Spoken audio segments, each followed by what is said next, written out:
Padawan de la cuisine, on se retrouve aujourd'hui pour une nouvelle recette et on va réaliser des empanadas au thon. Enfin, moi je choisis de les faire au thon, vous pourrez les faire à ce que vous voulez. Pour réaliser nos empanadas qui sont des chaussons farcis, on aura besoin pour la pâte de 600 g de farine. Moi je vais réaliser 12 chaussons.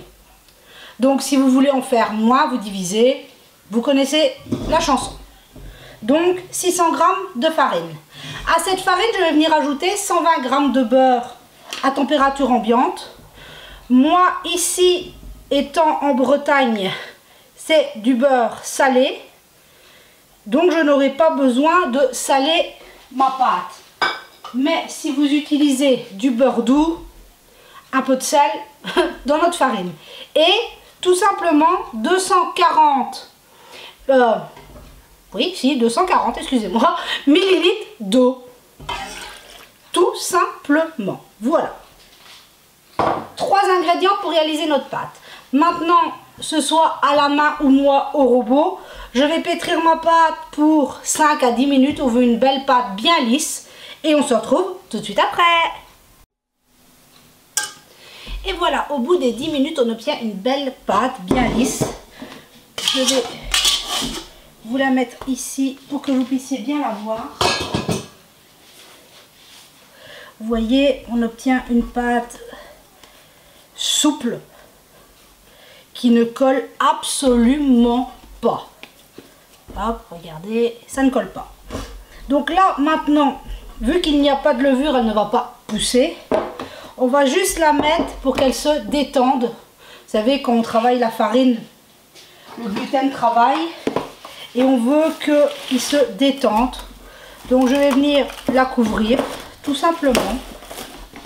Et on va la laisser se reposer pendant une demi-heure, 1 heure. Le temps que vous avez, c'est juste pour que les chaînes de gluten se recréent. Donc voilà, notre pâte est prête. Maintenant, on va préparer la farce, excusez-moi.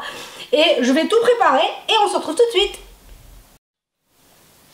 Donc, pour notre farce, ici, je choisis de la faire au thon. Mais vous pourriez très bien y mettre de la viande hachée, du poulet, des légumes, façon ratatouille pour végétariens. Faites-vous plaisir. Moi, ici, je l'ai fait au thon, mais je vous donne juste une base. Ici, j'ai une grande boîte de thon, ça doit faire 600 g égoutté. Je viens tout simplement le casser. Si vous les faites au thon, sachez que cette quantité, il y en aura de trop pour les empanadas. Mais moi, j'en prépare un peu plus pour en faire un cake salé ou des muffins pour un repas rapide du soir. Mais après, si je pense que 2 boîtes de 200 g, les 400 g, ce serait parfait pour les empanadas. Moi, j'en prépare un peu de plus. Donc, je suis venue casser mon thon. Je vais y ajouter 4 cuits durs que je suis venue couper tout simplement en morceaux. J'ai l'équivalent de 2 oignons nouveaux que j'ai coupés.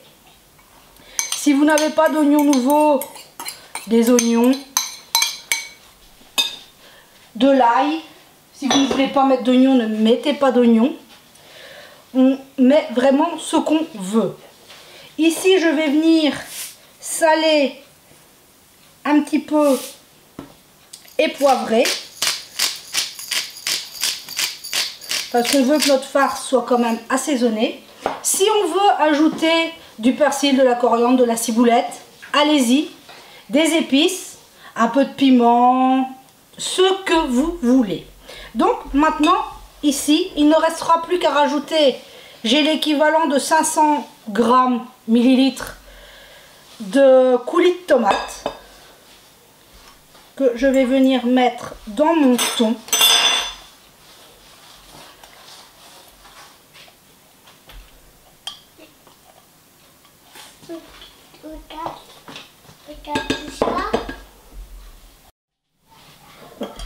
Excusez-moi, petit souci. Donc je vous disais, on met ces tomates et maintenant il ne reste plus qu'à mélanger.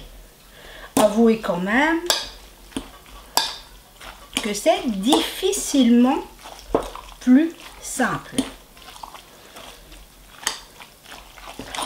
On veut que ça fasse une farce assez épaisse quand même. Il ne faut pas trop de liquide non plus. Vous voyez, elle est humide, mais elle se tient. Voilà ce qu'on veut arriver. Donc comme je vous dis, allez-y hein, si vous voulez du bœuf haché qu'on aurait fait cuire, du poulet, de l'agneau si on veut. On peut vraiment, façon avec de la ratatouille, des aubergines, des courgettes, des poivrons, façon végétarienne, on peut vraiment se faire plaisir en farcissant ces empanadas. Donc maintenant ma farce est préparée, ça m'a pris 3 minutes.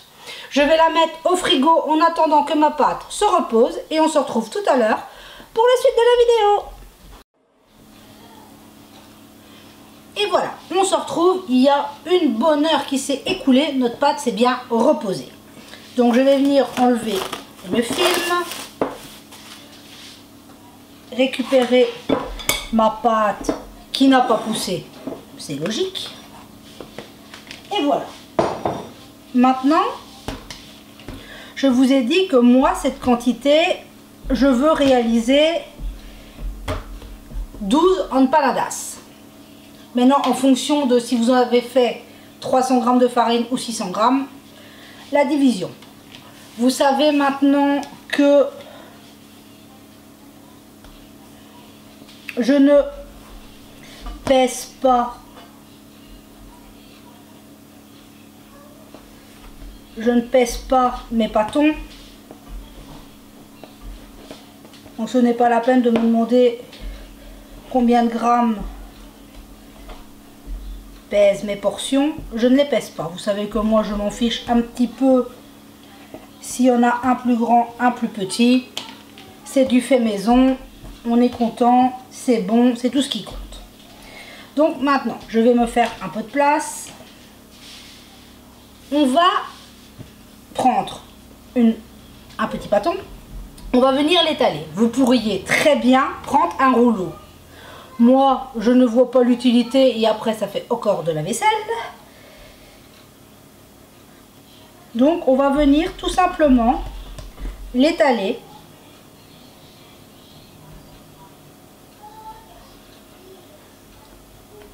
C'est l'étape un peu longue de la recette. On vient étaler notre pâte. Vous voyez qu'elle se travaille quand même très très bien. À ce stade, on vient récupérer notre farce. Elle est ici sur le côté. On vient récupérer notre farce et on vient en mettre une bonne cuillère au milieu. On voit que ce soit gourmand. Et on va venir replier. Je vais vous mettre comme ceci. On va venir replier en forme de chausson. On vient bien pousser pour que ce soit hermétique. Et moi, je viens les replier pour qu'ils soient vraiment... Hop, un peu de jus de tomate qui coule, c'est pas grave. On veut qu'ils soient vraiment bien hermétiques. J'espère que vous aurez bien vu. Vous voyez, on vient bien les fermer. Ici, je vais les mettre sur une plaque de cuisson. Je n'utilise pas mes tapis silicone. Je vais le mettre ici. Je n'utilise pas mes tapis silicone parce que vous savez tous que les tomates ont tendance à marquer. Vous savez qu'on met des tomates dans un Tupperware ou un plastique, n'importe lequel, ça a tendance à marquer, à colorer. Et j'ai déjà eu que ça a marqué mes tapis silicone. Bon, certes, ce n'est pas très grave en soi, mais je préfère quand même éviter. Donc j'en fais un deuxième avec vous. Donc on vient étaler sa pâte. On prend une bonne cuillère de farce. Je vais en rajouter un petit peu. Ici, on met une bonne cuillère de farce. Et il n'y a plus qu'à venir refermer en chausson. Et venir, hop, replier convenablement pour que ce soit bien hermétique. Ce n'est pas facile de vous montrer, mais j'espère que vous avez bien vu quand même. Voilà. Et il n'y a plus qu'à faire mes 12 empanadas. Donc, j'étale, je farcis et on se retrouve tout de suite après. Voilà, j'ai réalisé mes 6 premiers empanadas. On va tout simplement venir les badigeonner. Ici, j'ai un jaune d'œuf avec un peu de lait. Tout simplement.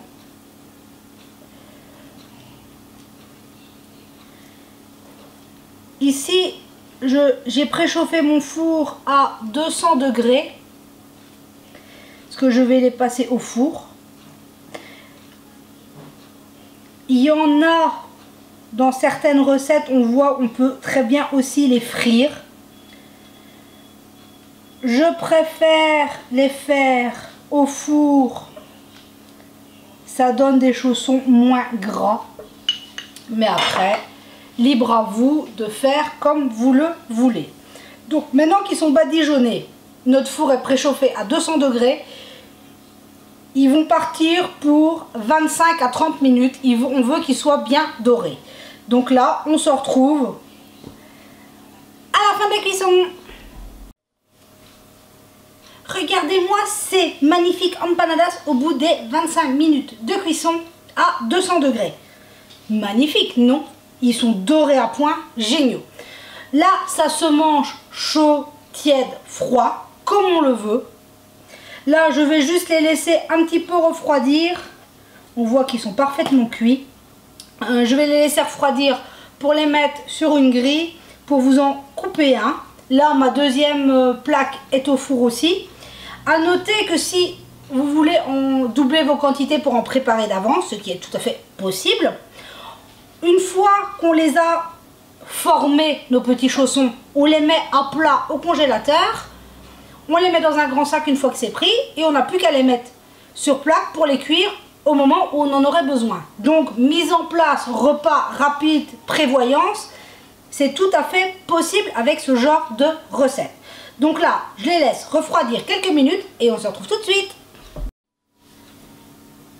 Et voilà, j'ai pris une assiette et je vous en ai coupé. Ils sont encore très très chauds. Vous allez peut-être voir qu'ils fument encore. Regardez-moi si c'est pas gourmand et magnifique.